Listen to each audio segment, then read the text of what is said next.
It's been 3 years since the world burned. It was Argus, the Watchman system given control of the Solar Defense Force. Dr. Mason said it was inevitable, that it was the nature of all complex systems to grow beyond their original intended purpose. But then, hindsight is easier than foresight, and caution is always the first victim of progress. We don't know how long it took for it to decide to turn on its masters. Once it did, they say the war, if you could call it that, was over in less than 72 hours.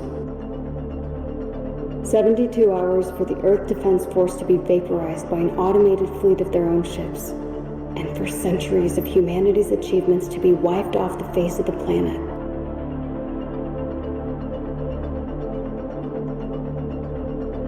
Those of us spared from the destruction would subsist on a meager existence beneath the ruins of civilization. For 3 years, we hid, foraged, survived, until, below the ruins of New Alberta, we found it. A massive weapons research and deployment facility called the Bow, nearly a mile long, protected by the mountains above it from the orbital strike. We only knew about it because of Griffin, some stubborn, dogged resolve in that old warhorse that kept him searching since the first days of our exile. Hidden deep within the heart of the facility, we found the Arrow. A light space fighter with a singularity-driven core, an engineering marvel making it the fastest and most maneuverable spacecraft ever conceived.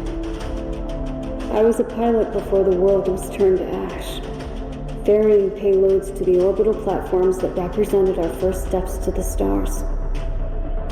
But this was like nothing I've ever flown before. Only a few weeks from completion, the world burned before it could make its first flight.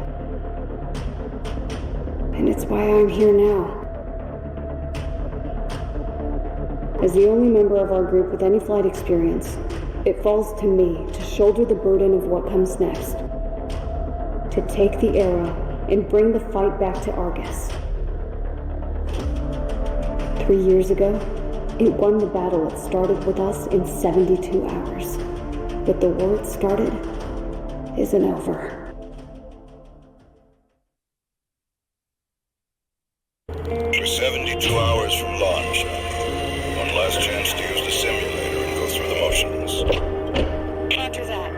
Engaging the sim now.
cleared. Take a breather while you can. You're not out of the woods yet. You've got to clear the Badlands before you can engage the sublight drive. The Badlands. The orbital graveyard 2,000 kilometers above the Earth's surface, left in the wake of Argus's onslaught. A sea of orbiting debris traveling around the planet at over 15,000 kilometers per hour. The core's magnetic field should protect you from the smaller debris, but you'll need to watch out for anything larger.